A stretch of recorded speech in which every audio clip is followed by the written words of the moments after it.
Hello and welcome. This presentation is designed to introduce you to your school's speech-language pathologist. You might know me as a speech-language pathologist or an SLP. I provide related health services at this school to students who meet the State Department of Education's qualification for speech and language impairment services. A student who qualifies for this eligibility has one or more of the following areas of communication deficits: language development, vocal abuse, speech sound development, fluency, or stuttering. Before we go any further, I'd like to tell you more about us.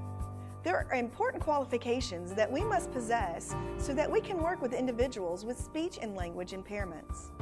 First, we have a minimum of a master's degree in communication science disorders and have passed the National Praxis exam in speech-language pathology. Secondly, we can possess a variety of this state's licensure types, such as the Department of Education certificate and this state's license for speech-language pathology. However, to be considered a certified speech-language pathologist, we must possess a certification from the American Speech-Language Hearing Association, known as the Certificate of Clinical Competency. We achieve this licensure status after we have completed 36 weeks and 1,260-hour mentorship under a previously certified speech-language pathologist.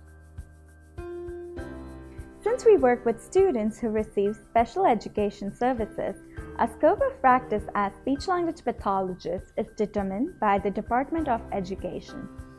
The DOE defines a speech or language impairment as a congenital or acquired disability and must adversely affect a child's educational performance. Students may also demonstrate one or any combination of speech or language impairment. We have many roles to fulfill here at this school. Besides providing services to speech-language impaired eligible students, we participate on a variety of special education teams. We can be a student's team leader or case manager if the speech-language impairment is the student's primary disability. In this instance, we are responsible for completion of paperwork following the district's mandated timelines, coordination of other related services, and implementation of services. We can also be a participant on a special education student's team as a support member when the student's primary diagnosis is not speech-language impaired, but a secondary or tertiary diagnosis. We can also participate on a student support team when the student is participating in pre-special education response to intervention services. Of course, like many of you, we have other responsibilities here at the school. Did you know that we can assist you in developing and implementing differentiation of instructions? We can also participate in other duties as assigned by the principal, such as hall, lunch, or bus duty, act as a testing monitor, or participate in tutoring duties. As another part of our responsibilities, our scope of practice includes evaluating students who have unsuccessfully participated in the student support response to intervention process for possible entry into special educational services. After a student has not succeeded in the response to intervention process, the student's support team determines a need for special education testing. As speech-language pathologists, there are important questions that we are responsible for answering.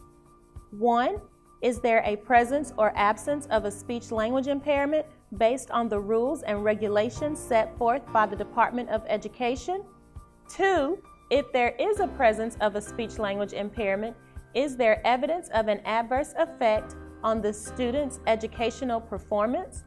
And finally, if needed after testing, the team decides which eligibility best describes the student's deficits and the order of diagnoses to determine primary and secondary eligibilities based on the student's need to access the curriculum. Now that we have shared with you some of the roles and responsibilities that you may not have known that we participate in, we would like to share with you about what all is included when we provide intervention services. First and foremost, service delivery is tailored to each student's individual needs based on a team decision. Within the decision-making process, a couple of questions need to be answered. What is the least restrictive environment and the best instructional style that we can provide for our services, such as classroom push-in or pull-out, small group, collaborative, or direct services, or some other combination of these models. Also, what is the frequency and intensity of provided services so maximum positive results can be gained and the least amount of absence from the general educational curriculum is missed? Once all these questions have been answered, therapy actually begins. Therapeutic techniques vary based on the student's age, types and severities of disabilities, and chosen instructional style. As your school's speech-language pathologist, I would be happy to discuss any further questions you may have about what I can do for you.